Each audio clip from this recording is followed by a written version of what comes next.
Hey everyone, One Big Boss here, and welcome back to New to Retro Reviews. And holy shit, has it been a long time since I've done a review. Over a year, honestly, but that's due to doing Let's Plays and all the other videos I do here on the channel. But this was a game I thought needed a good review because it's from a fading franchise. Plus, it's a game that I myself have been really excited for, but also very worried about. You'll understand if you see my past videos. I'll be reviewing the game's chapters week by week and give a final thought once it's all over and done with. And this is a review, so spoilers may be in it, people. You've been warned.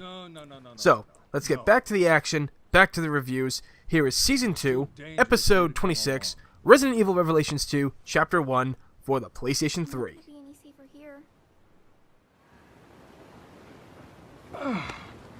Is there a little girl on this planet that will listen to me? Resident Evil Revelations 2 takes place after the events of RE5 and before the events of RE6. This time around, fan favorites Claire Redfield of Resident Evil 2 and Code Veronica fame, as well as Barry Burton of the RE1 fame, return after a long hiatus and are highly welcomed by new fans and old fans alike. Joining the veteran Claire Redfield is Moira Burton, Barry's foul-mouthed, gun-spooked teenage daughter, who is friends with Claire and makes for a really interesting character and partner for Claire in this game. I gotta admit, I was excited for her at first when I first saw the trailer with her in it, and the fact that she's proven herself to be a good character and actually a pretty good combatant was surprising, and I'm glad it really fits the game. Joining Barry as a partner is the young, mysterious Natalia, who can see monsters behind walls and help you take them down when necessary for stealth kills and how many there are and what you're dealing with, so you don't run into a room blind. As creepy as the little girl can be, she's also really cute, and I think it's yet another character that fits well into the Resident Evil universe, especially this game. She really fits well into it. Revelations 2 is a mix of survival horror and action, and unlike RE5 and RE6, the action isn't as over-the-top like Michael Bay kind of stuff, but more reminiscent of how Resident Evil 4 was back in the mid-2000s. It wasn't quite survival horror, but it was still enough to where it wasn't considered as actiony as RE5 and RE6. Claire and Moira's part is more action-oriented, it seems, while Barry is more survival horror with the dark tones and the creepy Alan Wake-like settings, which work really well for his settings. Claire's portion of the game, it's kind of felt like it's already been done before with Code Veronica and stuff, but once you actually leave the prison and stuff and explore outside the walls and stuff, it gets really interesting and the details are a little bit better. So I gotta admit, don't let the inside prison part put you off and everything. The game really does look pretty damn good.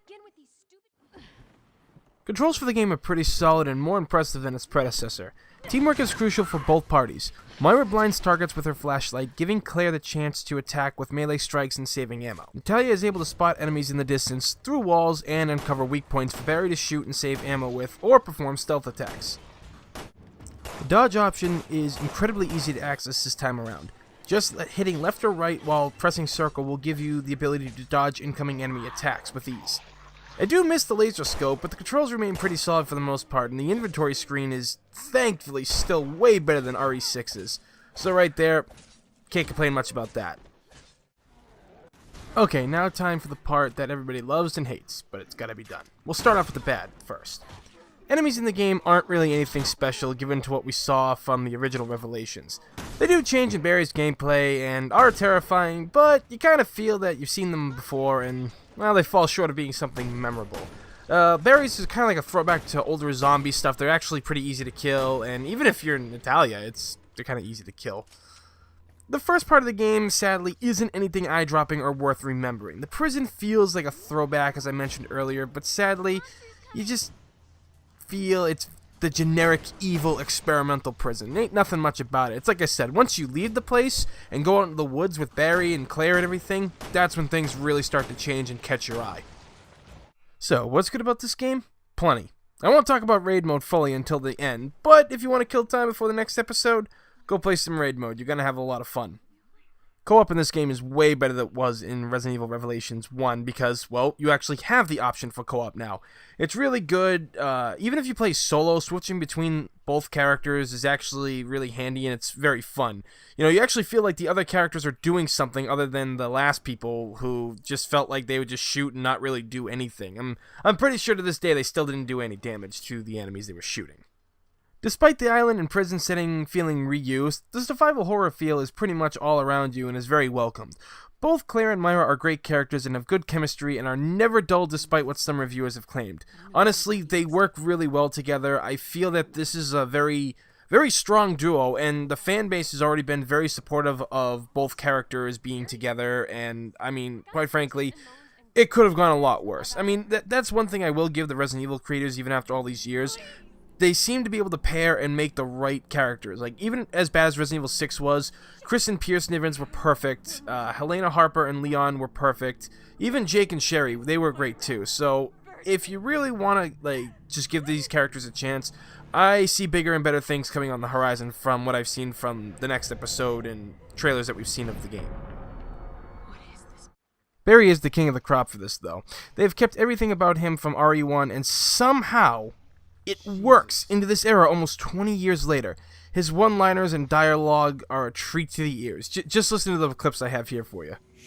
She got you just like she got my baby. My name's Barry. Barry? That's right, don't wear it out. I won't. Who's the master of unlocking now, huh? Come on, hurry. No. No. It's too dangerous for you to come along. I'm not gonna be any safer here. Is there a little girl on this planet that will listen to me? All right, stay close. You're with me now. Come on.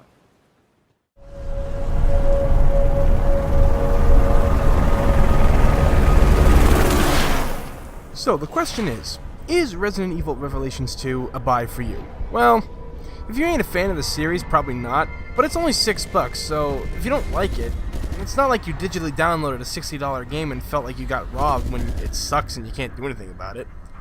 The game offers much in terms of perfect balance of survival horror and action, much like Resident Evil Revelations 1 had done. Combat is great, sneaking around and stealth killing is rewarding, characters feel great and never out of place.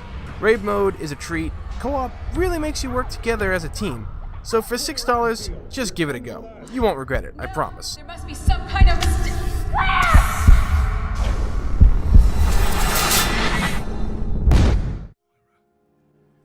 Alright everyone, episode 26 is over and done with, and we are moving on to bigger and better things. Next week we'll be taking a look at episode 27, Resident Evil Revelations 2, Chapter 2. I'll be doing reviews for each week that this game is released. So, like always, if you haven't, please subscribe because it's free, and in this day and age, free is a damn good thing. Follow us on Twitter, Facebook, Instagram, Tumblr, in the links provided down below in the box. So, I do want to take this time to apologize for there not having been a review in, wow, almost like over a year.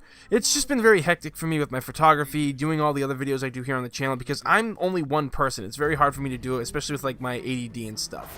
But, as always everybody, thank you for watching, thank you for the continuous support and everything. It really means a lot to me. I'm One Big Boss, and I will see you all next time.